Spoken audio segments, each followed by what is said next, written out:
dedicated to each and every one of you who appreciate a great glass of wine. You know what I mean? It's Monday. Let's raise a glass to the beginning of another week. It's time to unscrew, uncork, or saber a bottle. And let's begin exploring the wine glass. Today, I am sitting down with Sathirapongsasuti. His story begins in Thailand and travels through Stanford, Harvard, and 23andMe before landing at Sunset Cellars in the Suisun Valley. If you are enjoying exploring the wine glass, I'd appreciate you giving me some love by taking 2 minutes out of your day to write up a review on whatever app you're listening on. It is the best way to support the show. And if you would like to keep up on everything Exploring the Wine Glass, please sign up for the newsletter at exploringthewineglass.com. Hey everybody, I'm Lori Budd, a UC Davis winemaking program, someday service, champagne specialist, and WSET Level 2 graduate. You can find Exploring the Wine Glass on all the socials as well as your favorite podcast catchers. If you haven't subscribed yet, now's the perfect time to swipe, subscribe, rate, and review. I promise I'll never tell you what to drink, but I'll always share what's in my glass. Hey everybody, welcome to another episode of Allure of the Poor, sponsored by Dracaena Wines. I am your host, Lori, and today we are traveling up north, and I am going to butcher this, and I apologize, but I tried. I promise I tried. So I have my guest today is Sathirapongsasuti. Close. All right. Sathirapongsasuti.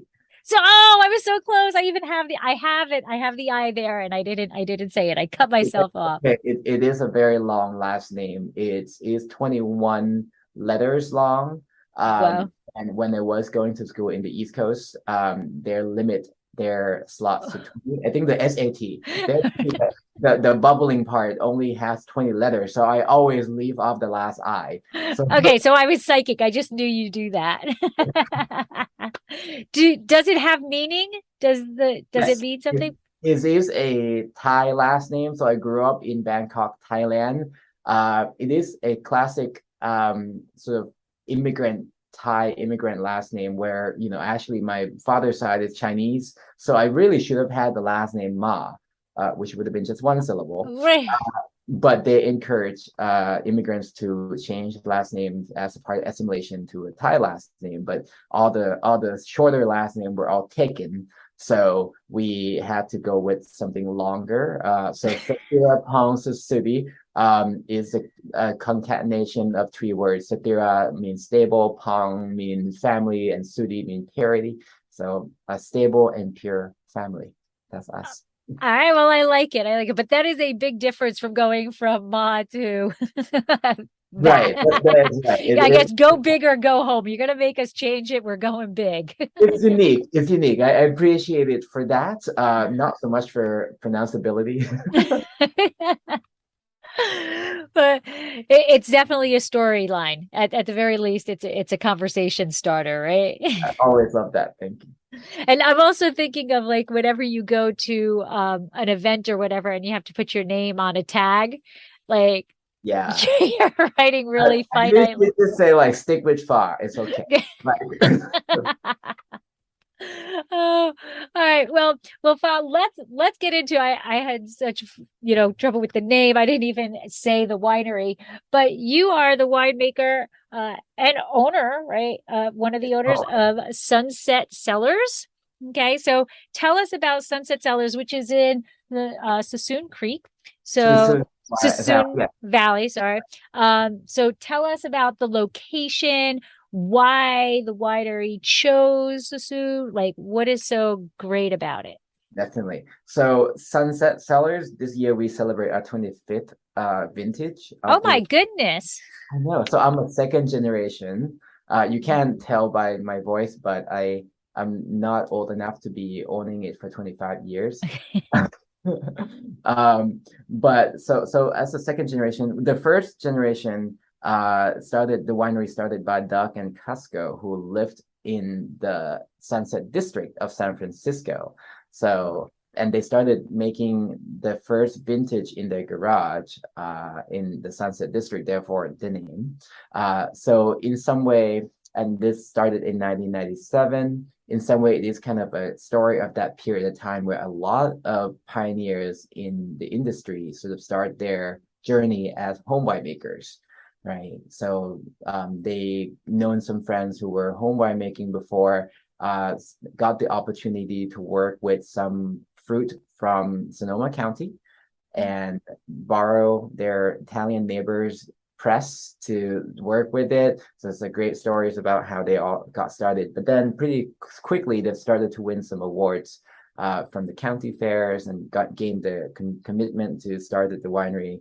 And 15 years ago found a site here in Suisun Valley after having been buying grapes from Suisun many years, and really gotten to know the growers and the wineries around here, and really found that Suisun Valley is a great home, not only because we are so close to Napa Valley and other sort of the center of gravity for winemaking, but also that the growers here are so friendly that you can work with them even as a tiny wineries that we are. So fast forward to today, 25 years later, 15 years here in Suisun, we are still fairly small, so about less than 1,000 cases per year. But we make a number of wines, ranging mostly red wines, but a number of white wines as well. So our flagship has been Barbera. We have, I'm really proud of our flagship Barbera, really long aging, very unique clone that we have, and maybe we'll get a chance to talk about that later. And now we have businesses internationally as well in Japan, as well as a tasting room here in Suisun that you can come visit. So I went online and I looked at your website, and the first thing that came to my mind is nobody in this picture looks old enough to be drinking wine, never mind making wine. Although I don't know if there's a law against age of making wine. You just can't sample what you're making. Yeah, I don't think so, actually. I definitely know of friends who like hire or have their children and kids like help make wine, right? But yeah, like you say, they can't sample it. I think pouring in the tasting room definitely has more in the age limit. Yeah, I think so. That being said, all of us are old enough. Thanks to our Asian genes, probably. I'm from Bangkok, Thailand, in case the last name didn't already give it away. I am 37. Wow. So I'm much older than you might think. So everybody needs to go to YouTube right now and check out this video, because Fa does not look 37 years old. Fa looks like he could be like a sophomore in college at this point. Right. I got challenged by like a lifeguard one time where I was hanging out in the adult only pool, and it was like 18 and over, and I was like, "Are you 18?" I was like, multiply that by 2. Thank you very much. You're like, well, I'll take it. I guess it's all good that I look young. Not a problem. It's a problem sometimes though when with the status that I have, with the career that I have now, people still doubt me, right? It's like, are you even old enough to drink, let alone making good wine? So sometimes it's a problem. When I actually had a customer one time, when I went on and poured wine to them and introduced myself, "Hi, my name is Fa, I'm a winemaker of Sunset," and they were like, "Assistant winemaker? Like, where's the old man in the back?" Like, Well, I do think that a lot of people have a vision of winemakers as being old men. Right. But that is changing rather quickly. For the better, I think. But it's a narrative around it, right? I think there are definitely traditional winemaking, which I totally respect, that the more vintages you have under your belt, the more experience and more things you have seen. So I always listen to people with more experience. But I think there are a narrative and benefit of being naive and young, and can do something crazy, and maybe you find something new and interesting. Exactly. You're not so rigored into a into a path where you are, oh, you know what, maybe I'll try this or maybe I'll try that. And my guess is that you're more open to when you read something or hear something of some that might be a kind of a newer concept, that you're more willing to give that a go. Exactly that, and also kind of a new type of varieties as well, right? So I'm always looking forward to working with something weird, something strange. Like this year, I'm going to be working with Daodagi, for example. So a little hard. Oh, very nice, very nice. And now, do you source all of your food, or you have a state? We grow some, yeah. So we do have two vineyards that we manage. One is a Barbera, obviously. Mhm. Another one is a Cabernet Sauvignon. Okay. The rest we have relationship with growers, some as long as 25 years old relationship. Yeah. And now you're saying that you're a second generation, so you kind of grew up around wine, but that doesn't necessarily mean just because you grow up around wine that you want to get into the wine world. So what about wine made you say, yes, this is the path I want to take for myself. I want to be a winemaker? Right. Well, actually, like I use the word second generations a bit loosely, not in that like we Duck and Casco are not exactly my like relative parents, right? But they are my wine parents. Oh, okay. I've known them for over a decade now. So and they really taught me everything I know about wine, just starting from being a customer and just going there a lot, and they just keep, giving me wine. Oh, so this is a full circle. You went to you went and tasted their Truly. wine, fell in love with their wine, just kept going back, and you're like, hey, I can go make this wine and then I can have it whenever I want. More or less. I mean, I think how it goes, right. So I frequent the wineries and I love the co-op, right? So the tasting room has always been a co-op and multiple wineries in the same place. And because they are all small, we can always find the winemakers there pouring the wine behind the bar. And we have a great diversity of wine. Even today, if you come in, we don't just have Cabernet and like, when you go to Napa, you have like 10 different types of Cab. It's still Cab. We have like Zinfandels, we have Vermentino, we have Albarino, we have Chabono sometimes. It's kind of Oh, change all the time as well. So really great place to learn and to expand the palette. And I went on, and I guess just like kids going off to college, I went on and get my certified sommelier from the quartermaster, oh. just to sort of feel like I have a complete education in wine in some way. But then I realized I know nothing about winemaking. So I came back and asked if I could be a part of the team. So they included me. And through that, as they were getting ready to retire, we basically step in to carry on the legacy. All right. So good timing. That works too. So are they still there now? They're just you're kind of the front person now?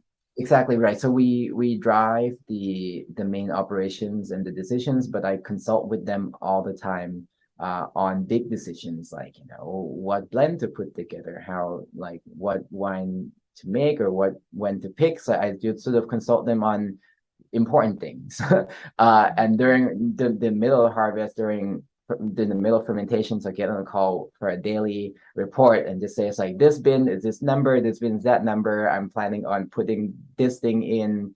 What do you think? And I think I've gotten it to a point now where they mostly agree with everything I decide on, and I think that's feel like a pretty good feeling when you got into a point where you can align. Because my most important job, I think, as a second generation of winemaker here is to maintain the legacy and keep the style as consistent as possible while like going crazy and doing weird things on my new stuff. Right, right. You have to have both paths. You have to have both paths. And so when did you actually come to the United States? At what age were you?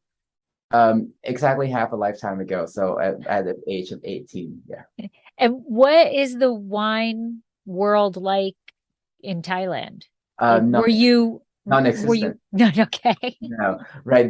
My parents are Buddhist. I was born Buddhist. In Buddhism, abstinence is one of the five precepts. So a good portion of the population don't drink or discourage from drinking. And so my first wine memory was in high school when I sneak out to 7-Eleven, grab myself a wine cooler, really cool drinking it. Yeah. Exactly. Right. Now, coming full circle, as I now make canned wine that kind of applies kind of like wine cooler, but dry and I think a lot more delicious. So since you mentioned it, let's talk about this now. Well, before we get into this one, I have 3 different Barberas here. So you may be going all crazy and having fun doing things, but I think your heart is Barbera. Right? That's right. Our heart is Barbera, but even within the realm of Barbera, I think we do things with it that might be less conventional, right? Because I think obviously people know Barbera to be a red grape, a red wine. From northern Italy, tends to be lighter in style, released young, quaffable, something that Italian drinks all the time with any Italian meal, which I love and respect. But one of the things that Sunset has done really well for many, many years, and one of the things that won us over to be a customer, but also to be like part of the business, is the flagship Barbera, which from a single vineyard in just across the county line near the county line between Solano County and Napa Valley. So it is technically in Napa, but it's sort of on our side of Napa, so that southeast. In case people don't know where Suisun Valley is, it's spelled Suisun, so it's not Suisun, it's Suisun, and it is southeast of Napa Valley, just across the hill from Atlas Peak area. So, and in that little corner, it can be a little bit warmer, especially around where that Barbera vineyard is. The vineyard actually grown to other Bordeaux varietals as well, but that vineyard is also, by the way, the same vineyard that Castello di Hermosa make the Barbera from. Oh, okay. Mondavi actually put that in many, many, many years ago when they did make Barbera.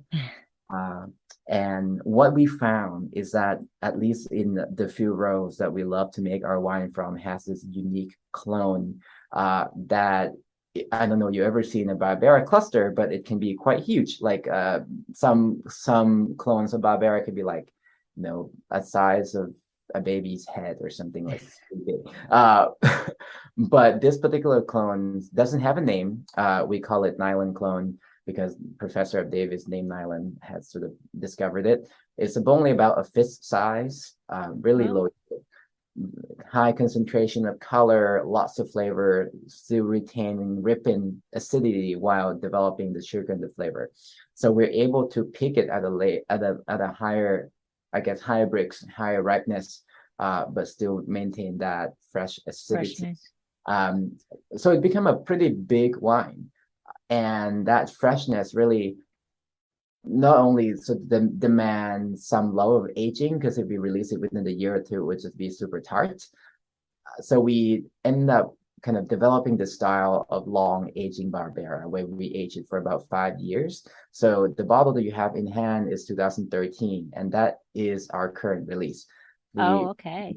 8 years old. I did not give you a library wine. So in 2018, we bottled it, and we held on it for a few more years until we released it in last year. I think late last year, earlier this year. So you're actually holding it in barrel for 5 years, holding it in barrel for 5 years, bottling it, and then holding it in bottle for a couple of years before going in. Okay, so you're kind of following like I mean, it's Italian. I know Spanish better.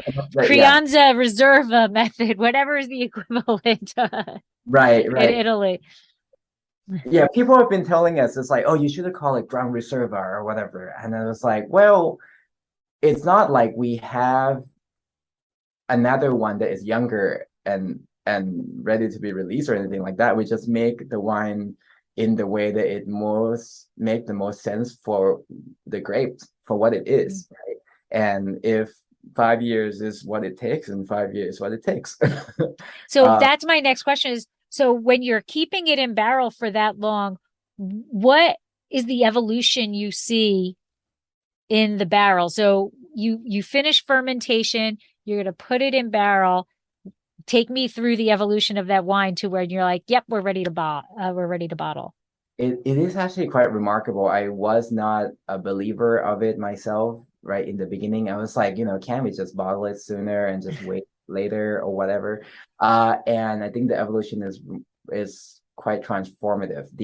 For one, the acid is real high. So if you taste it, or if you take it to the lab rather, the pH is somewhere between 3.2, if not lower. Okay. So last year, 2012 vintage, I think we were looking at 3.0, which is, but in context, right? This is like the level of like, say, white wine, or even sometimes like sparkling wine level. And this coupled with sugar level that support, if I don't know, the bottle may not say this exactly, but the alcohol is about 17%. All right, let's see if I can see what it says. Bottle might say something slightly different. Well, we know the legals, right? So you're allowed that one.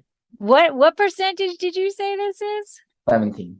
Okay, so all right. Don't Well, read this it. Don't says read it. It might be lower. I think partly because here, and this is the thing that we did not even realize was happening, an unintended consequence, so to speak, is that California, the weather is super dry. So when you age something for that long, evaporation happens, and we have to keep topping.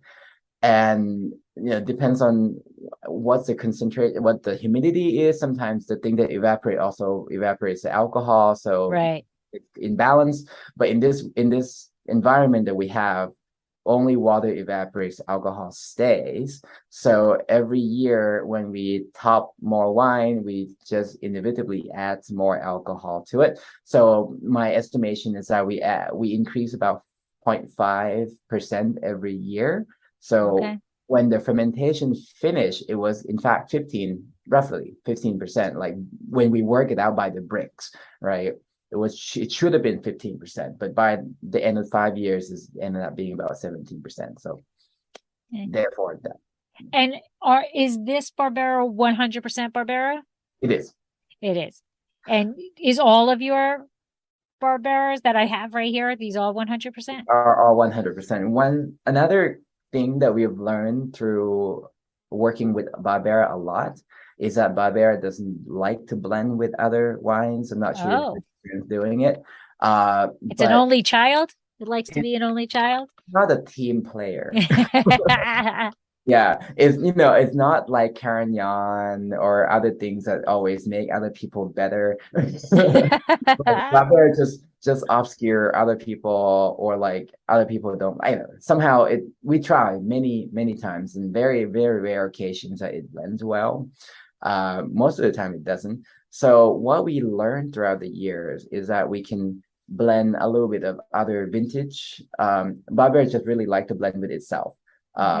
Right, so we can use a drop or two of a different vintage to give it somewhat other dimensions, but and because we always do it below 5%, we never had to declare it. Just sort of our secret thing here. I think that's not so much it might be a secret to listeners, but I don't think that's a secret to winemakers. I think that's a very common thing to be done. You take the newest vintage and add 4%. Exactly. Yes.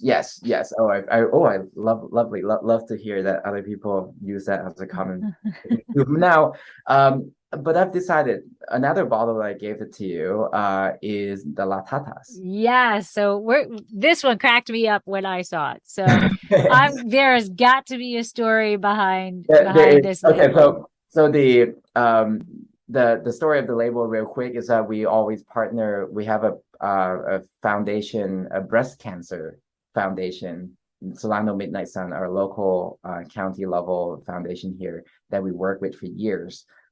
and that's their logo. And we came up with this fun name called La Tatas. It's always a blend of some kind that we blend together to support them. So the proceeds from that wine goes to help fight breast cancer.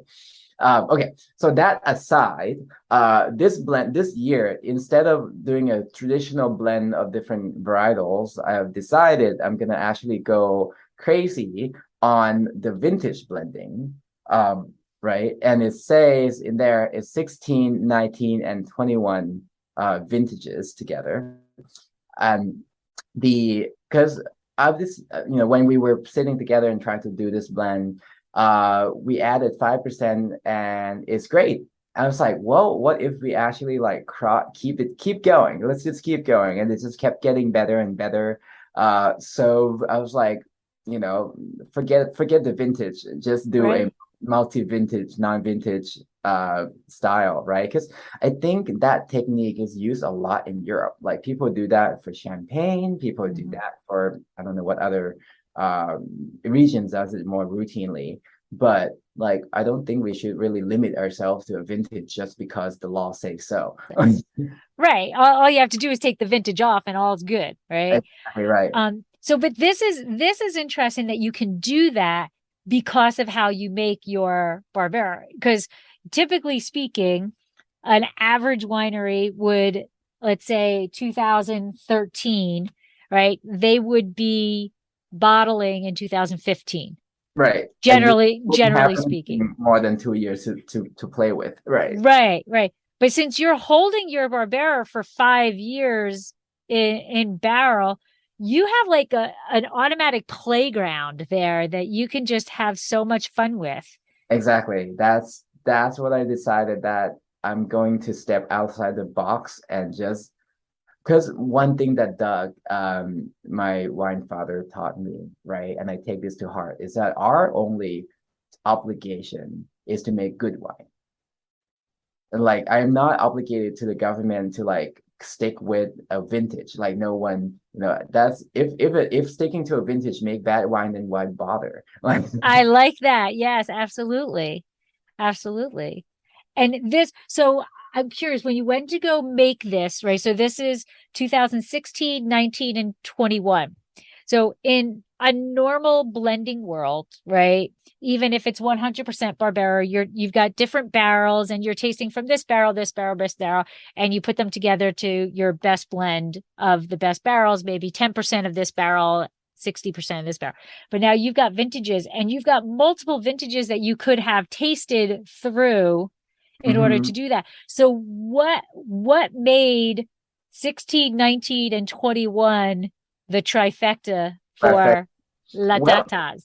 16 is our sort of the oldest one that we have, and that's kind of like, it's really mature, but the maturity like come with like chocolate notes, because it was, we always use neutral French oak, but even if it's neutral, spend enough time in it, it will develop some kind of more that chocolate covered cherries kind of flavor. So that by itself is really nice, and I actually do have a single 16 bottling that I love myself as well. But I feel like it can definitely benefit from something fresh. So 19 is one of our lightest years, because it was warmer and we were forced to pick slightly earlier. So I think that at first I was just going to do 16 and 19, just the two vintage together. But then maybe this is an accident, but I just happened to have like the 19, the barrel was low and I needed to top it. And after I was pressing 21, I was like, I'm gonna put the 21 in there, probably gonna be good. And it turns out really good. So I just kept going. Some of the best inventions are found, actually the majority of great inventions are found by accident, right? Right. Necessity is the mother of invention. So that's there you go. Right. So that is exciting. And so the Breast Cancer Society, that the Solano Midnight Sun Foundation, how many cases of this do you produce? That particular one is only 15. 15 cases. Anytime. And then are you selling this out of the tasting room and the proceeds go, or are you giving them the wine We as sell the former. We sell at the tasting room, and the proceed goes. We actually have one of the board members of the organizations also come and help volunteer at our tasting room. So they also love wine, and that's what we love. It's a bit of a community that we have going on. They can convey the message much better than I would about the foundations, and they and the tips that people actually give at the tasting room also goes to the foundation as well. very nice, very nice. So I'm going to backtrack a bit because your resume is outrageous. So I mean, you are PhD in biostatistics from Harvard and computational biology and Stanford University is biostatistics. That's incredible.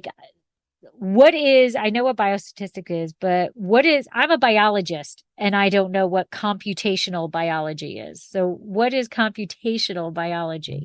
That is so cool. I even before when I applied to biostats PhD, I did not know what biostats was. I actually knew what comp bio was before. But there are this is such a shift in gear, but let's do it. So there are three words, three disciplines, I guess, that people can label what I do in what I study. One is bioinformatics, another one is computational biology, another one is biostatistics, and they're all overlapping greatly. Similar to how people say data science versus statistics versus machine learning versus AI, right? So these are all just data analysis, data mining in the context of biology.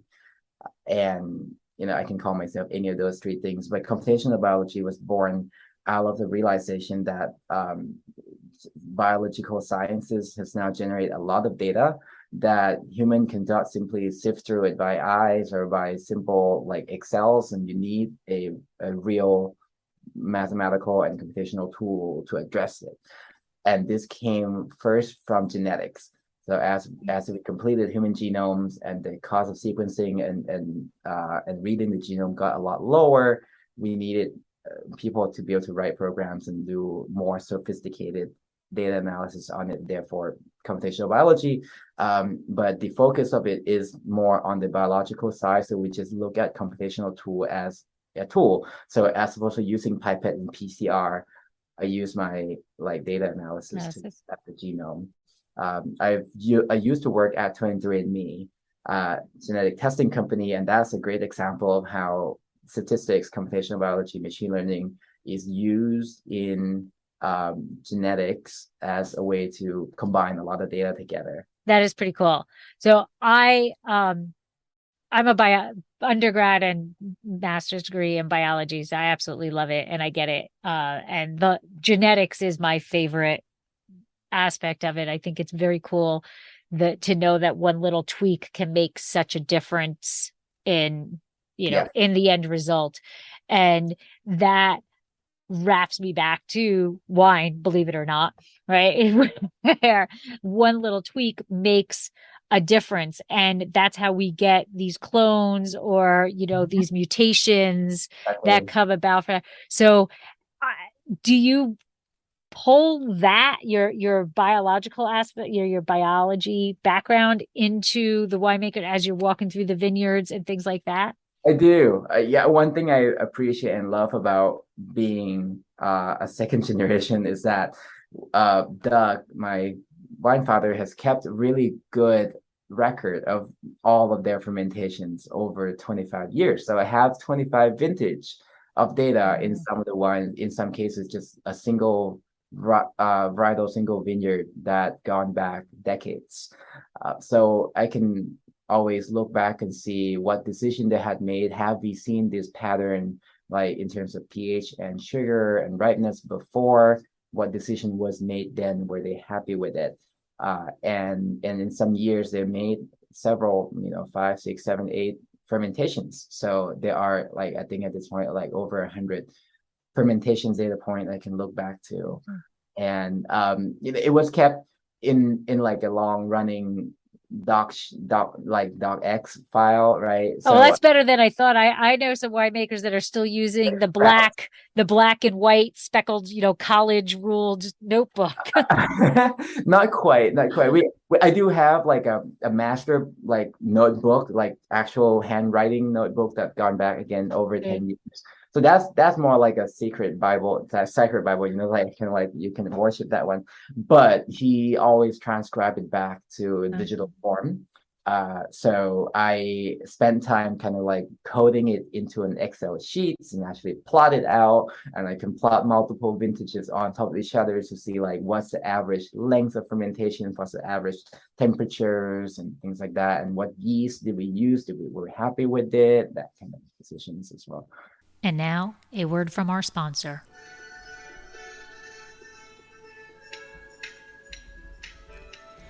Dracaena Wines loves to give back. There are so many fur babies that deserve to find their forever home.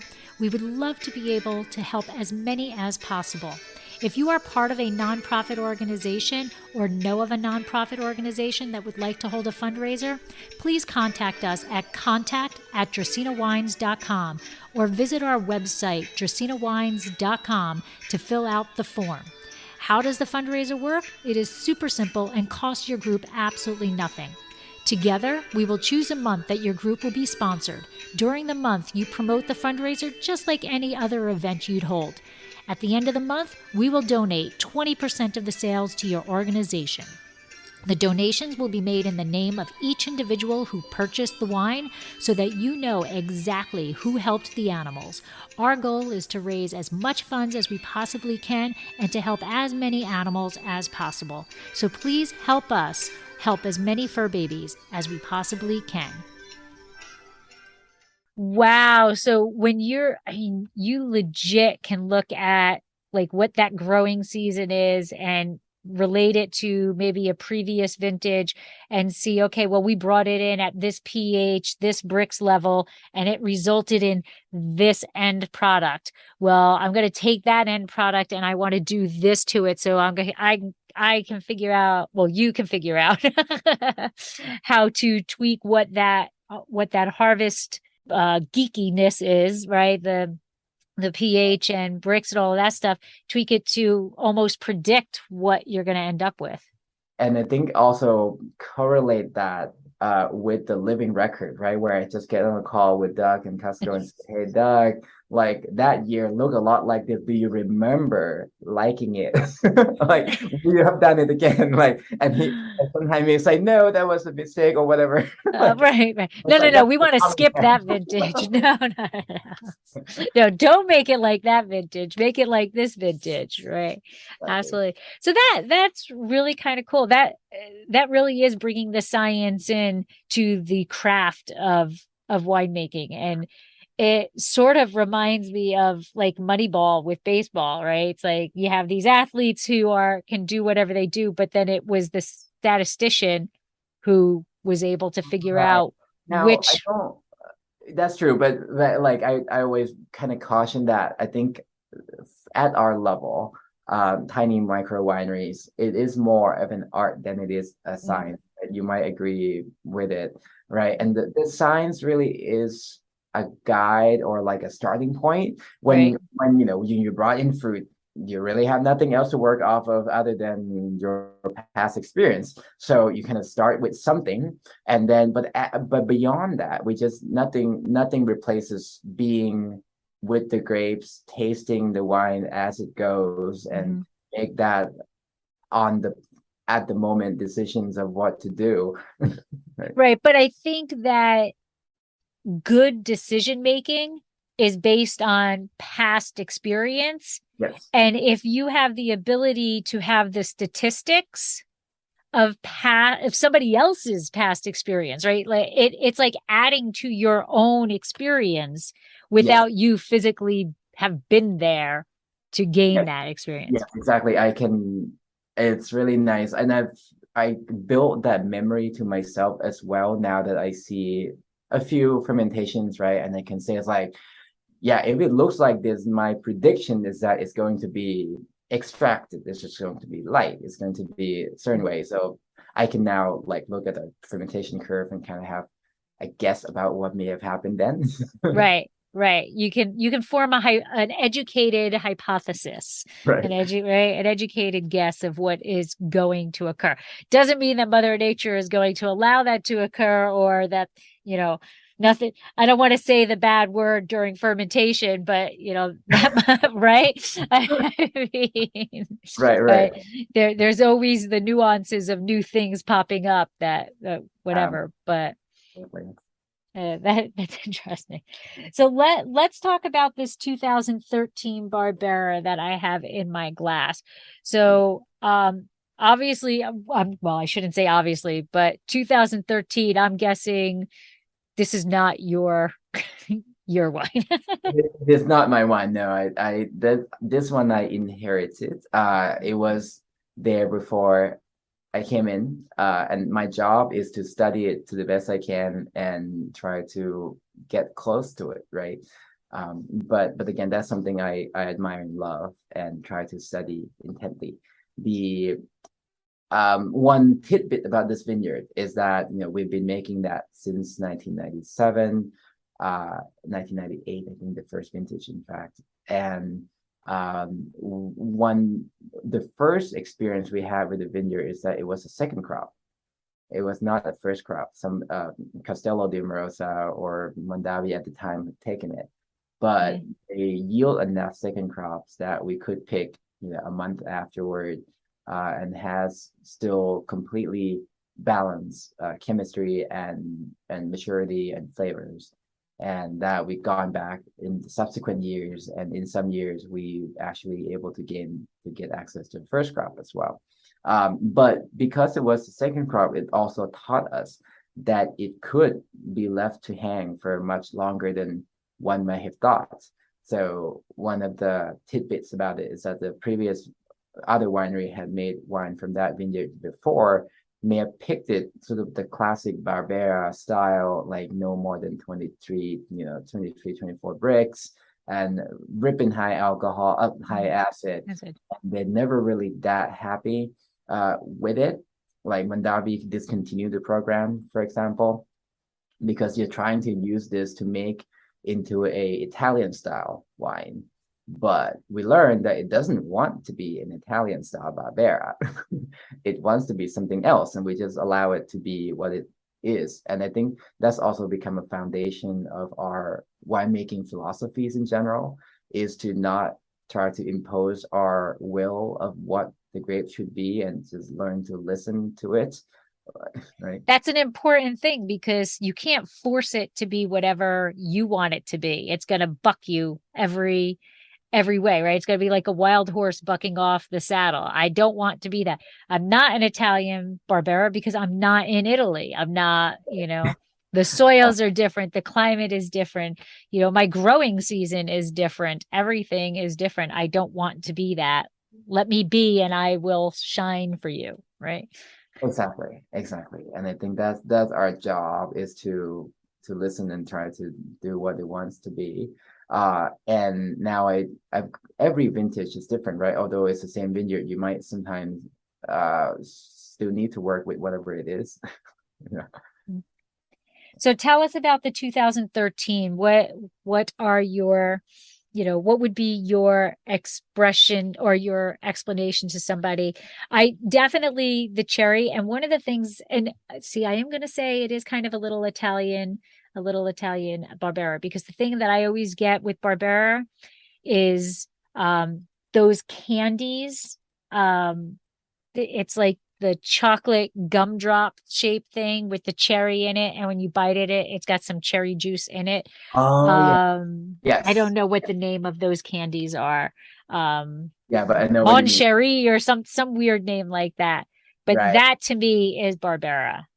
Yes, and that is like max, like that multiplies and concentrate into it, right? So this is a explosion of that flavor, and I like that analogy of kind of biting into something and it explodes in your mouth in a way. So that's just a lot of fruit to start with, and the evolution of it really is that the just like other wines, like in the beginning, it's really fruity but it's fresh, right? And it's kind of light and fresh in your palate. But then as it ages in the barrel, it concentrates down and intensifies and become, like you say, more like compote or more like syrup, like but not in a sweet Not way. the sweet, right? No. The concentration part of it. That and licorice is another word that a lot of people use, and some people even find kind of mittens, kind of a bit more of that leathery mature-ness to it. I personally see more like almond taste because of that aging period that is in there. That I think might be a difference between the Italian and the California. Is I agree with you, more that almondy, the leather, that earth, I think more Italian, older Italian. Yeah, and sometimes I feel like the Italians don't get only very few places in Italy that has the benefit of doing a long aging of Barbera, because it usually lost its spot to Nebbiolo. Yeah, but I think Barbera, if anything, this hopefully shows it is worthy of aging, worthy of care, if you allow it to. So I have 3 Barberas here, and I know you've got some sneaky Barberas down there below you. So first, before telling us what else of Barbera you got, what is it about Barbera? Why is it so near and dear to Sunset? Yes, so for me and as winemakers, we love that the acid is high, and it's so weird. When I was a consumer, never thought about wine as acidic, or never really think about acid as being an integral part of wine, right? But I feel like as winemaker, as we kind of right now, as we walk the vineyards and playing with the fire, waiting for the development of flavors and sugar to go, we always watching for the acid to not drop. And but Barbera is one of those that it can hang on to its acid even long into the growing season. So for example, we make a rosé of Barbera, and usually people pick rosé, and we picked it for the purpose of it being rosé, not a sangria. So people usually pick rosé right around now because they want the acid to be like low 3 pH. But like we pick our Barbera late September for rosé because we monitor the acid. Like we care less about sugar, we care less about other things like acids and flavors are the 2 that we kind of look at for the Barbera, for the rosé here. So we just basically kept waiting for it to be below like 3, like to be above rather 3.2, and it took that long for it to go. When do you typically pick the Barbera for the red program? The red, October. October, okay. Early October. Early October. Okay, so it is kind of so it's a middle ripener. Yes. Middle So ripener. The variation, for example, was about 2 weeks ago. So it's a little bit later than like middle, but yeah, not late per se, but middle. Okay. What else? So I make rosé from it. I make a regular red Barbera, and I made a port style late harvest Barbera from it. So I have a little stubby bottle here. So again, for the same exact reason, you can actually, because of the acid is so high, you can let it hang and make it into a great dessert wine that still has such freshness, and the acid balances the sugar so well that people don't feel that it's cloying. So that's one of the problems of, at least for me, some of the port is that it's just so thick and syrupy and cloying. But this one you can drink really easily, and still feel the fruit, the freshness of the wine. It's a wine that like it sells itself whenever, like when I only made a barrel of it. And every time I pour it, it sells. So it's like I never have to do any marketing for it. So you're going through your vineyard for 3 passes for Barbera? No, so no, not really. So we actually have a different vineyard for the rosé. Okay. And for the late harvest, we do that once every 2 years.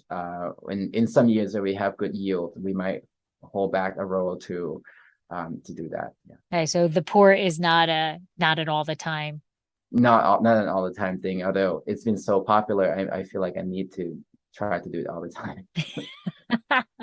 So people need to get into the tasting room or get online and place an order before it disappears. It already did. I mean, Oh, it's already disappeared. Oh, well, you snooze, you lose, people. Yes, but when I do it next time, please Yes. come fast. Yes. Get on the wait list for it. So now you also produce daylight saving. Okay. This is Barbera. Surprise, surprise. Oh, and you just said it is a piquette. So tell us. Yes. So piquette, in case people never had or never heard of it, it is a retro modern thing. It's something that people only really rediscover recently. But it's something that European farm workers and vineyard workers has been doing it even to today. But since the ancient Roman time, I think, there are records of it, and it's come in different names. Piquette is one, a French name for it, but some people call it Aquarello. There are other names. Basically a second press after you make the first red wine or primary wine. So for example, if you make, we made Barbera, we press it off, still has a lot of flavor and sugar and alcohol left. So you can actually pour a little bit of water in there, press it a second time, and get about half of the alcohol out. So we got between 7 to 9% alcohol, full flavor, actually a lot of aromas that really consistent with the primary wine. But because it's sort of a water, made from water additions, it's actually a lot lighter. So it drinks like beer, but it tastes like wine. And the instigation for this is that, when I live in California, right, and we all go hiking sometimes, lots of great hike. I always wanted to bring something to drink to reward myself at the end of a hike, but I'm never able to bring wine because you're not going to carry a bottle. So I decided instead of just keep drinking beer, I'm going to make something I can go hike with. And so I put in can, carbonated, so it's a little bit sparkling. Oh, okay. Yep. Lower alcohol, really light, so it's really portable, and it's completely dry, so it's no sugar. And do you make other varieties in the can? I do. So this is the first year that I made it. We call it daylight saving. I'm really proud of the name, because it's for daytime wine.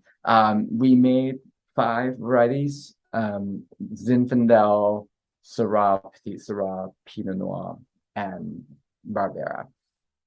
And just because I have those 5 varietals, and that's gonna make it. So are they all piquettes? Yes. So yeah. So we make red wine from those, and I decided to piquette for all 5 of them as well. So we have sort of corresponding piquettes. Yeah. Very cool. And so, tell us, how did you come up with the name?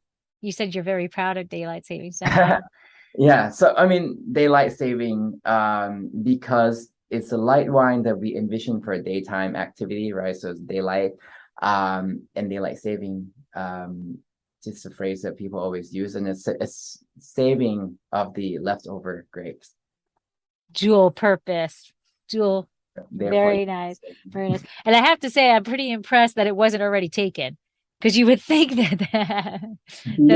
there's a brewery in the East Coast that does their daylight saving IPA or something like that. Oh, that doesn't matter, right? That's okay. Yeah, not wine. No one has done daylight saving wine yet. So we have a website, daylightsaving.wine. Oh, okay. So is this sold?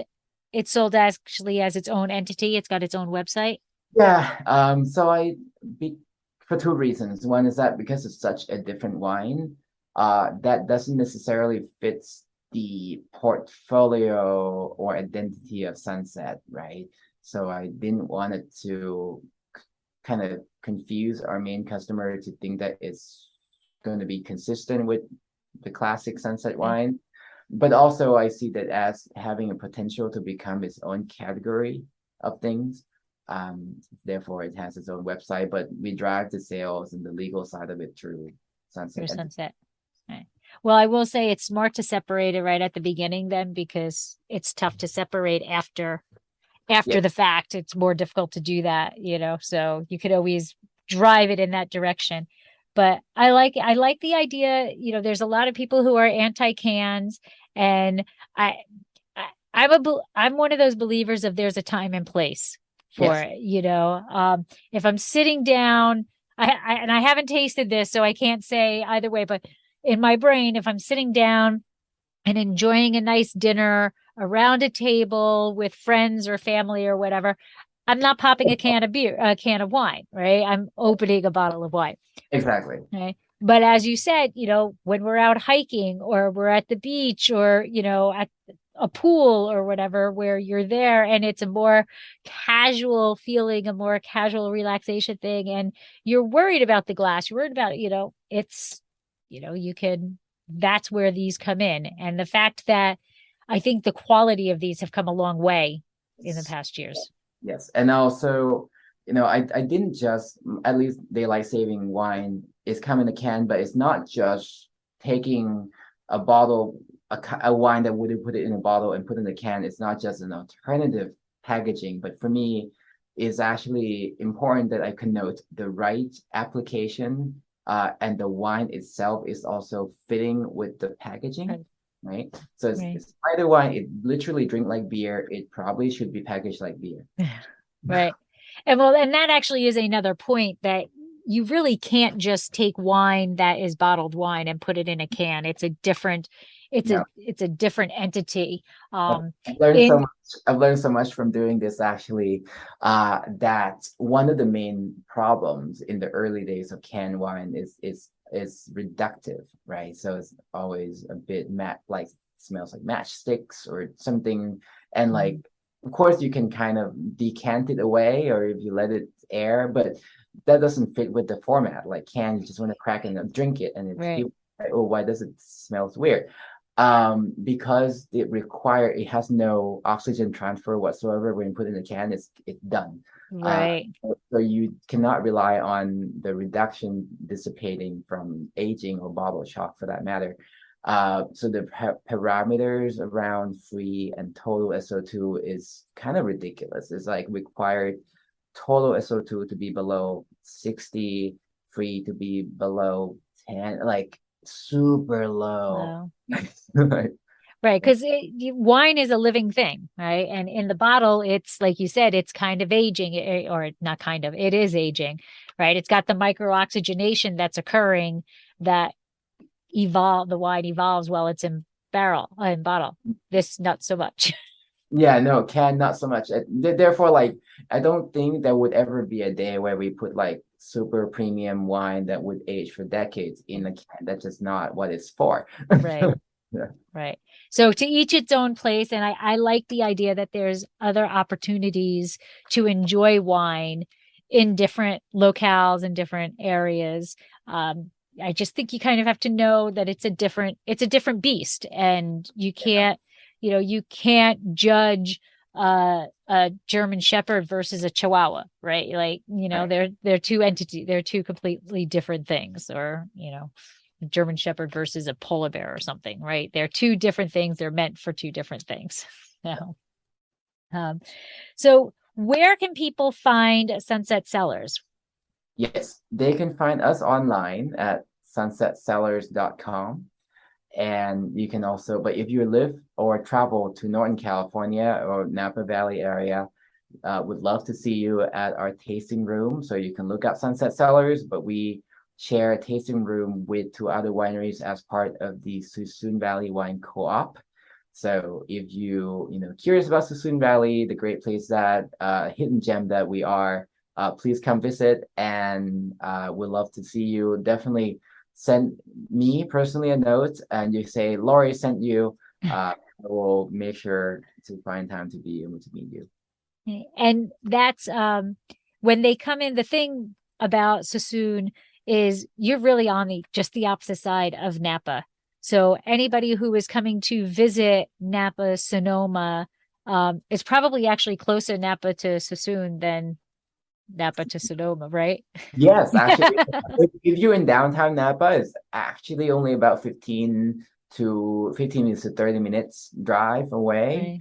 So really just a hop. And that's a highway in between, you know, pretty beautiful ride. Actually, I go there all the time. And at the co-op, there's 3 wineries, so you can come in. Can you come in under you and taste the other 2 wineries, or is everybody appointment only? How does that work? No, it's actually no appointment required. That's one Okay. of the cool thing about Suisun is that we're not that busy yet. So open, and we're open Wednesday through Sunday, so only really closed Monday and Tuesday. So fairly many hours to choose from. The way the co-op works is that we actually pour wine for everyone. So when you do a tasting list, tasting flight, you get to sample 2 or 3 wines from each winery. Oh, okay. So the flight itself is varied with the 3 wineries. It's You don't have to go taste here, then taste here, then taste here. It's a part. If you insist that you only want to taste Sunset, which I appreciate, we can also cater the flight that way. But I appreciate having diversity of winemaking styles in the same house, and you can kind of learn from the differences between wine that way. And that's again how I came to be a consumer, as I learned the differences that way. Okay. And you are on social media also, correct? Yes, I am. So you can also look us up at Instagram or Facebook under Sunset Cellars. If you're interested in following me personally, I have my Instagram, Shine Wine, and you can find links to other wineries that I am involved with through that as well. Okay, perfect. And I always have to ask, is there anything that I missed that you feel people should know about you yourself or about Sunset? Well, I think without going too deep into the Japan side, I think we are also. Oh, yes. Please tell us about that, because that's kind of that is a unique situation. It is the winery is as diverse as the winemaker. We also have a pretty deep connection to Japan and Asia in general. So one of the 2 founders of the winery, Casco, is Japanese, and us second generation, my husband is Japanese, and our partners is also Japanese. So we actually have a pretty deep connection with that side. So we have decided that we would explore sort of our connection with Japan and have a Japan market. So we exported a number of wine to our wine club over there. And this is sort of a fun innovation on our side, where we basically cut out the middleman, the importer, exporter, and sell directly to our customers, and able to deliver great wine with great connections for them.